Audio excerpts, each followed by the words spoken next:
તળાજા મુકામે ગીગાભાઈ ભમર એમના દ્વારા આપવામાં આવેલું ચારણ સમાજ અને માતાજી વિશેનું એનું બયાન, એના પડેલું પેટમાં પડેલું ઝેર જે એણે ઓયકું છે, ચારણ પ્રત્યેની નફરત એણે જે રજૂ કરી છે એ બરોબર છે. અંદર પડેલું એ બધું બહાર આવી ગયું, એ બરોબર છે. અને એક પણ ચારણ આને કોઈ દી જિંદગીભર વ્યક્તિગત આને કોઈ મામો ન કહેતા, અને હાથ લાંબો કરીને જય માતાજી ન કરતા. ચારણ જ્યાં અપૈયો કરે છે પછી હાથ લાંબો નથી કરતો, એને જય માતાજી નથી કરતો, એનું મોઢું નથી જોતો.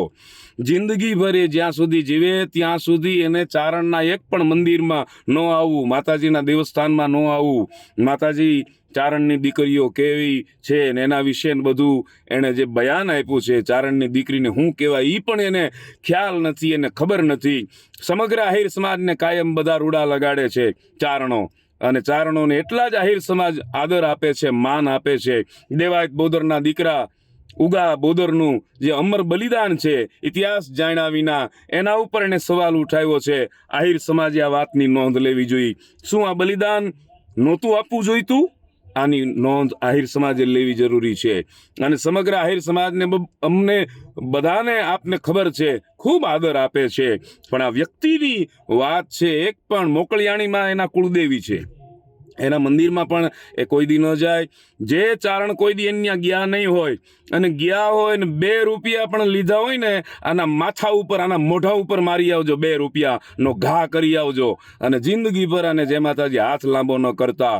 આ વાત આપને બધાને ખબર છે. મોકળિયાણી માના મંદિરમાં પણ ન જાતા, તમારા કુળદેવી છે ત્યાં પણ ન જાતા.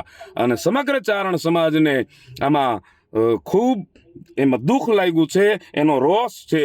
અને આની વાત તો કાયદાકીય રીતે પણ અમારા સમાજના પ્રમુખ ગિરીશ આપા, વિજયભાઈ, આ બધાએ સમગ્ર સમાજને આ માણસ જે બોલ્યો છે ને, એ આહિર સમાજે બધાએ નોંધ લીધી છે, લેવી જોઈએ. અને અહીંયા જાહેરમાં પણ એને રોકવાની જરૂરિયાત પણ હતી. પણ ખેર છે, જે બધા આહિર સમાજ છે એમને બધાને એ દુઃખ જ લાગ્યું હશે.